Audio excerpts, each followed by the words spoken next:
Okay. Moving on to the city manager's report. Thank you, Madam Mayor.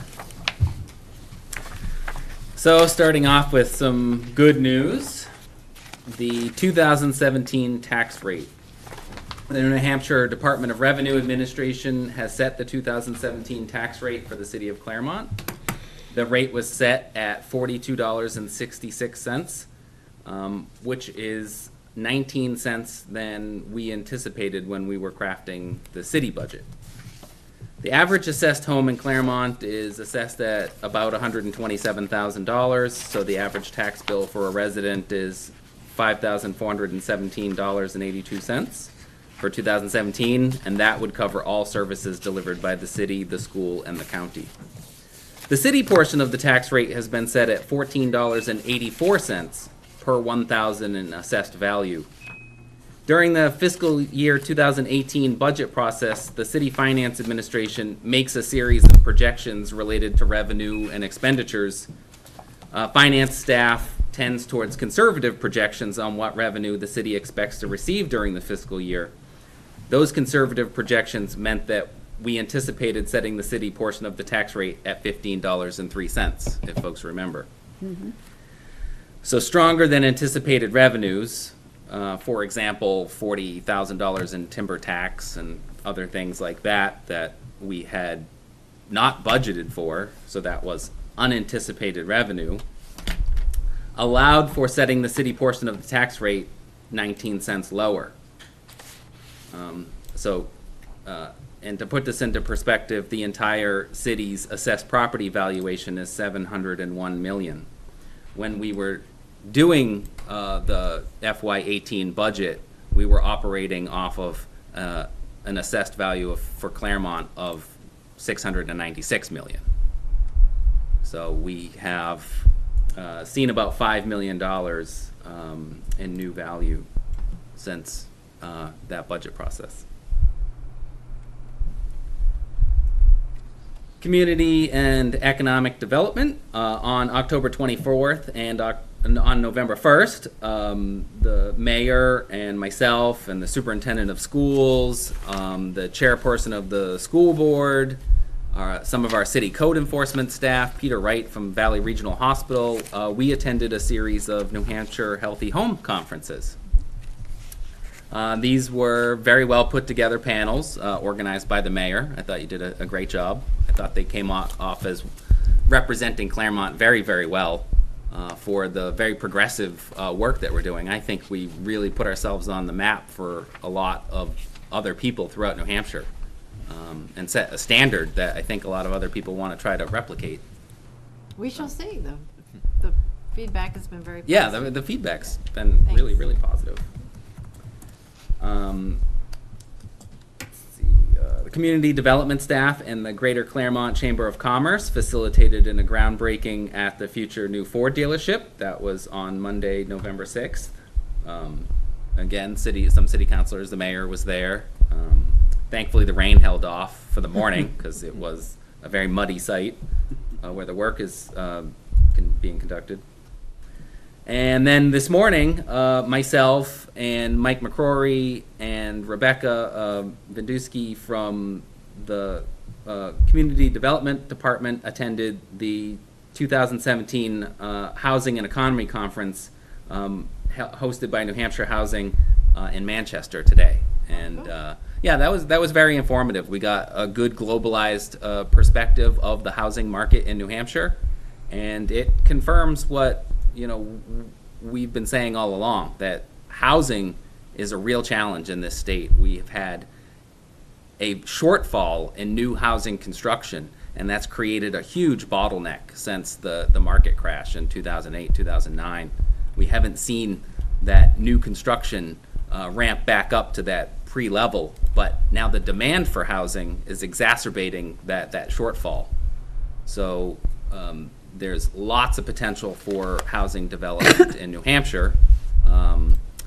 And to put it in more perspective, and I could put some of these maps up on the city website, the rental vacancy, even for the western part of the state, the rental vacancy nationally is about 7% they're seeing. In Claremont or in Sullivan County, it's 2.8%. So there's a lack of rental housing, there's a lack of new single-family housing construction, and especially in New Hampshire, there's a severe shortfall of new housing construction under $300,000 in value. They're not seeing a lot of developers build housing under that price point. So, yeah, it was a very data-rich conference. So I'd be happy to put that up on the website for other folks to examine. Very cool. Yeah, is that the best way then to get the information that was given at the conference? Is to, I mean, or do you feel that perhaps anybody who attended from the city could give a presentation to the council? Oh yeah, we could do that as well. Yeah. Okay. Yeah. That would be helpful, I think, you know, for planning purposes and Yeah, budgetary and concerns. we can actually take some of that data and extrapolate it and make it more detail oriented for the Sullivan County / Claremont. Okay. And I can sort of take out some of the data that's like Rockingham County and stuff like that. Yeah. Okay. That'd be good. We've had the wall at the Claremont Savings Bank Community Center in the basketball court has been repaired. I think folks had started to notice that the drywall material wasn't strong enough, and basketballs and other things were putting holes in it. Hunter Construction came back out while they were redoing the tiling around the pool, and they repaired that wall with a different material that's much, much more resilient to having basketballs thrown at it.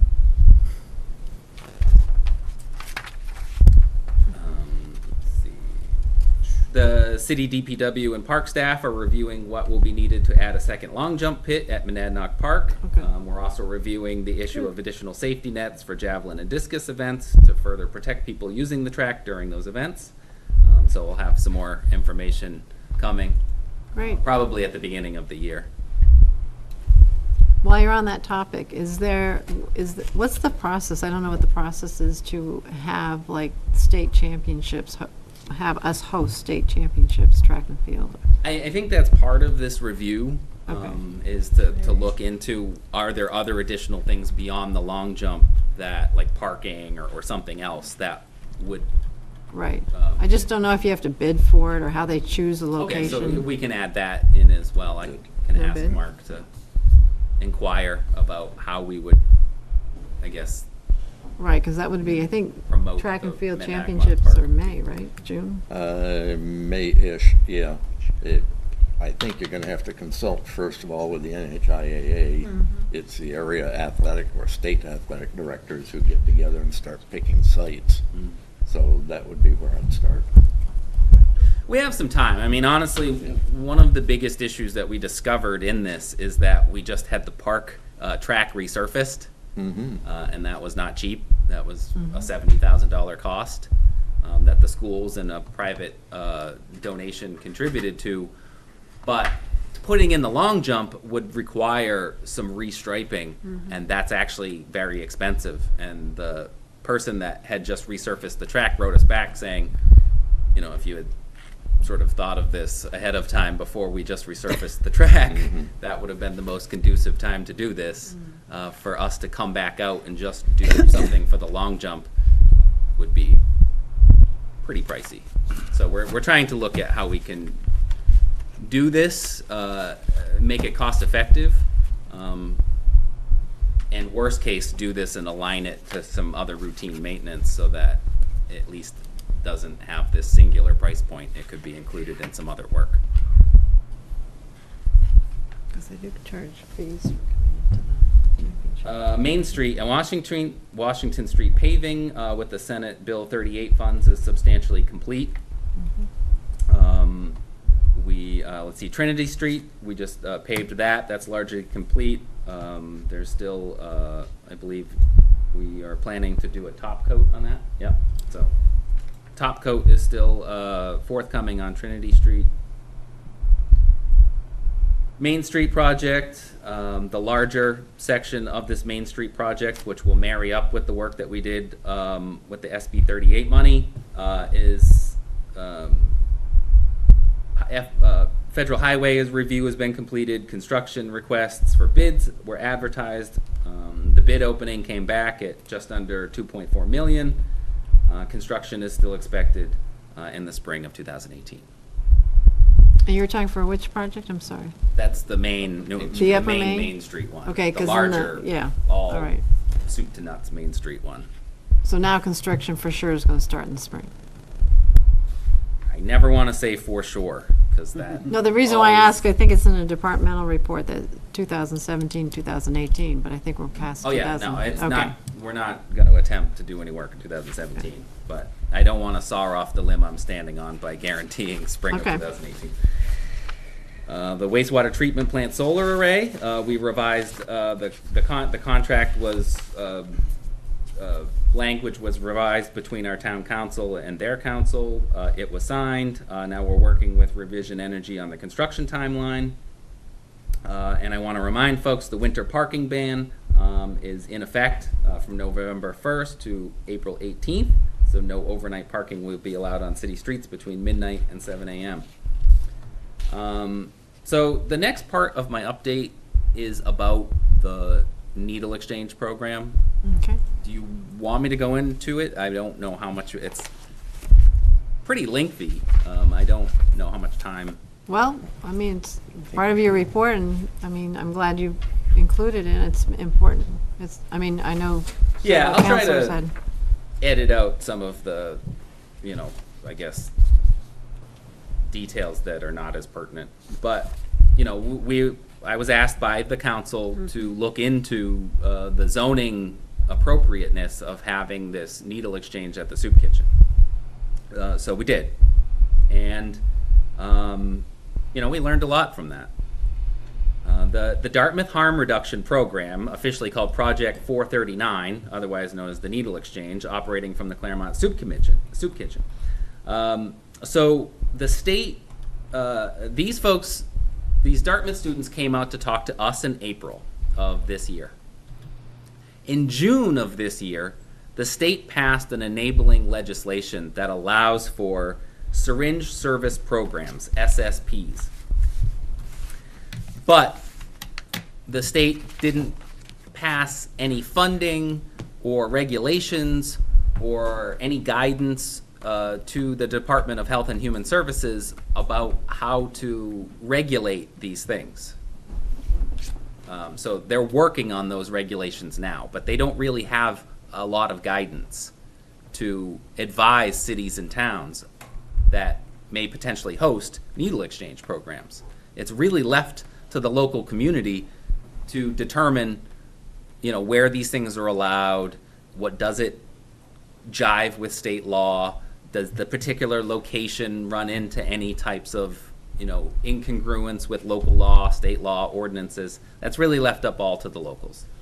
But, now we know that. So this harm reduction program took in dirty needles, it distributed clean needles, it distributed sharp containers, other medical and addiction-related information. The city generally supported the merits of the project, but learned that the location that was being used, the Claremont Soup Kitchen, is within the radius of a school's drug-free zone. New Hampshire law, according to our analysis, does not permit this activity in such a zone. So the preliminary opinion is a very strict interpretation of the zoning ordinance would identify a SSP as an accessory use of a type and character that would fall within the category of a drug addiction hospital and would be permitted in the multi-use healthcare district. Such a use is specifically not permitted in the residential 1 and the residential 2 districts, and by omission, it would not be permitted in the CR2 district, of which the soup kitchen is located. So we met with their staff, we told them of the problem, they were disappointed, but they stopped per our order, and now we've been working with them to try to find a more appropriate location, like Valley Regional Hospital. And Valley Regional Hospital has expressed interest in hosting such a program. Except Valley Regional Hospital is within a school's drug-free zone. So we've also identified the Hope for Recovery Center, which is at first blush, not within a school's drug-free zone, except SAU 6 has a school, All for one, yeah, all for one is a school authorized activity. Yep. And so what we're trying to determine now is, and the school district is researching this, is whether that program does actually make that parcel that the Hope for Recovery Center is on equivalent to a school's drug-free zone. We don't have an official answer on that yet. That's still forthcoming. And then secondly, Valley Regional said that they would look into whether there's some exemption on their end that would carve them out from the Disnard school drug-free zone. Is there something for a hospital that would somehow mitigate their being in a drug-free zone? And we don't know the answer to that yet either. So those are the two questions that we are currently trying to research in conjunction with Valley Regional Hospital and the school district to try to find a more appropriate location for this service. And the hospital hasn't gotten back with their legal review about, Not yet. not yet, okay. All right.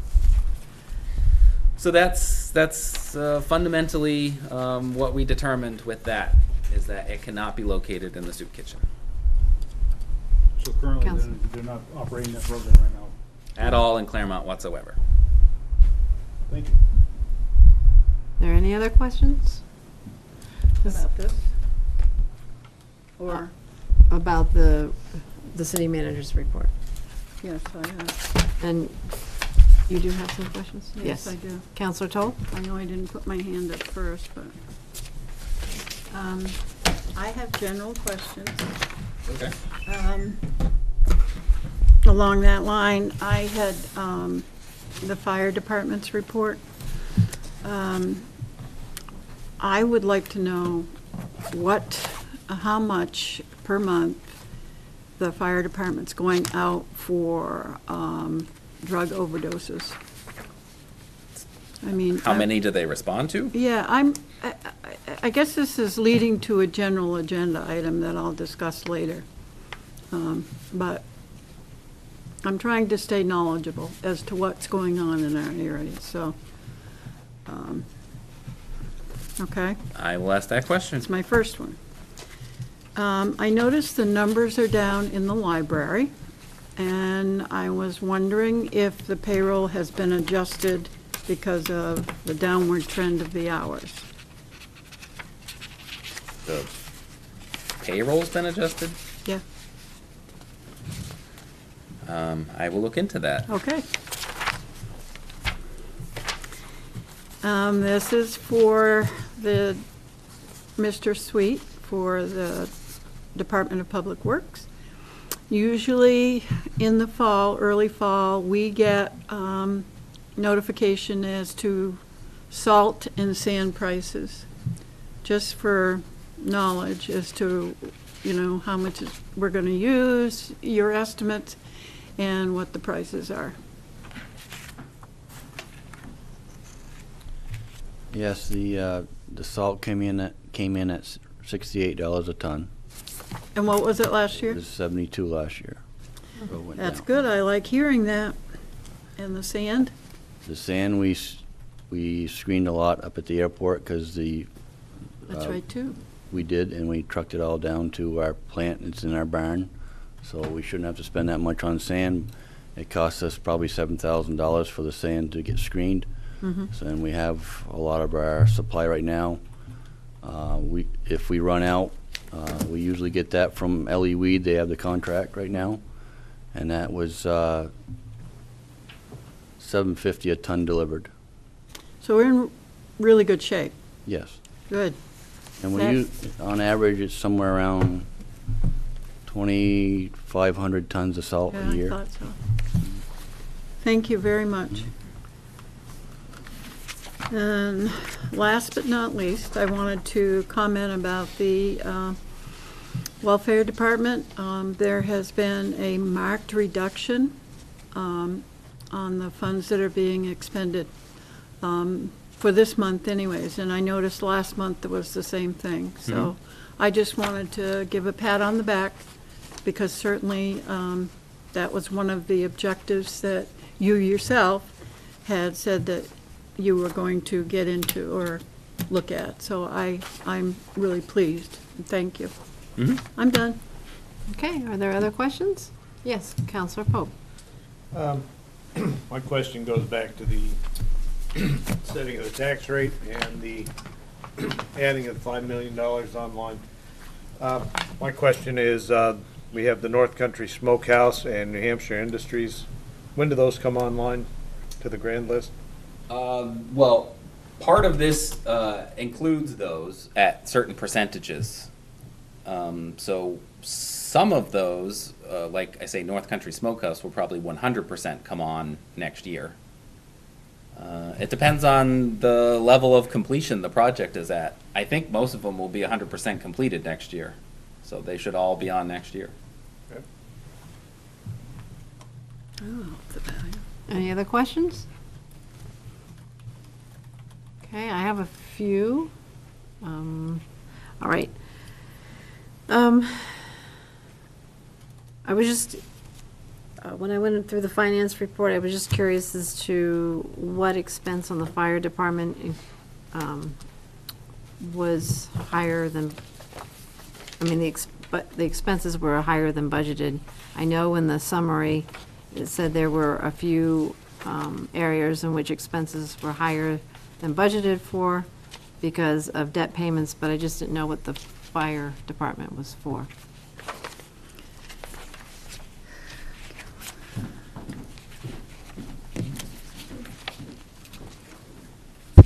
The finance report covers through September, and the fire department pays their annual hydrant fee, which is like $110,000 in the end of August. So Okay, thank you. And then Chief Bergeron isn't here, so Mr. McNutt, could you find out why we had, well, not why, but there were 23 false calls in the fire department report? And that seems like a high number to me. Okay. And I'd like to know what the cost is to the city for false calls. And then just a comment on reports, whether it be the library or Parks and Recs, but it would also be helpful when there's a fundraiser and they say it was a successful event or whatever, to include the amount raised. Because I know the Friends of the Fisk Free Library had a fundraising event. I'm not sure how much was raised there. Chili cook-off, I don't know what was raised there, but it would be good to include it in the reports. And then at some point, maybe at the beginning of next year, when I'm looking at the numbers for the community center, the membership numbers are going down since it opened, which is expected. The pro forma said it would, but I just would like to see what the plan is to either address that or the potential for declining revenue as the expenses go up to maintain the building.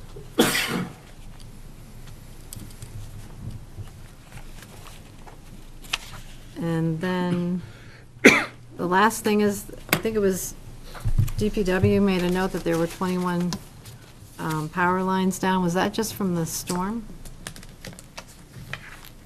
Or maybe that was the fire department report. I don't remember which report it was. Maybe it was fire department because it was power lines being I down. think it was. We Fire department. we cleaned up a lot of trees that day, and there was probably that we knew there was 5 or 6 on wires on Bible Hill, and Okay. Ironwood Hill, Hewitt Road, in that area, but I didn't know about any 21 wires. It was the fire department, sorry. Thank you. Okay. So that's all of my questions with regard to the reports, but I just wanted to make a comment of how much I appreciate these reports are becoming more thorough, and it's very evident to see how much the city is doing. So I appreciate that kind of reporting. At some point, when the new city council is seated, I'd also like to get a presentation from Planning and Development about the extensiveness of the economic development that's happening in the community. The departmental report was quite extensive. So, And that is it, I think, from the council. Councilor Kolowski? I ran into Chief Bergeron earlier today, and he said he was under the weather, so I just wanted to explain why he wasn't here tonight. Okay. And Mr. Folte, you had a question. Is it pertaining to the city manager's report or the departmental reports? Yes, Madam Mayor, you mentioned Washington Street paving. You I have to have a come- question about that. Yeah.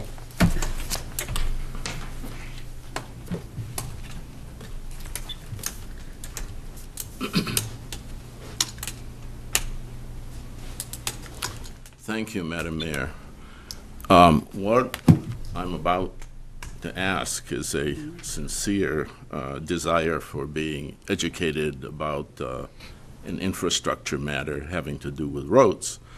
And maybe your answer to me will also help inform other citizens as well. I saw Washington Street being paved. It was hard not to be affected, but I'm not complaining about that or anything like that. I appreciate the early warnings and everything. The question is, a couple of days it was raining, and I saw paving operations in the rain. Now, I don't know how this works, but when water freezes, it expands. And so if rainwater gets trapped under a layer of asphalt, you would think that at some point in freezing temperature, that would cause deterioration of the asphalt from underneath. As a matter of fact, I think I've seen other paving operations like State Highway in Hampshire or Vermont, that they seem to suspend paving operations during rain. So my question is, in all honesty, am I missing something? Am I missing a piece of physics and engineering knowledge that would inform me? We chose last Friday to do Washington Street, as everybody knows. And it was a light rain, so we talked to Pike, and Pike said, we'll keep the sweeper in front of the after the milling machine went through, the sweeper goes in and cleans up the millings. And so we had the sweeper kept going around and around. When the light rain came, it didn't rain all day, just a little bit here and there. And the sweeper kept it dry and kept the water off, and the tack truck came through and they paved right behind the tack truck, so there was no water underneath that pavement. Thank you. But it is a risk if there's water. If it rained hard, yes, that would have been a risk, yes, yeah. Thank you. Thank you. And there were many days that we didn't pave because the rain was too hard. Right, we Yeah. postponed it at least a week Right. because it rained, they did that one side, and they were gonna come back and do the other side, but it rained for a week after I that. think the and- same thing happened when we did Walnut Street sidewalks too, right? There were days that, there's many times that we've postponed stuff because Right. it's rained and. Right. Yeah. Yes.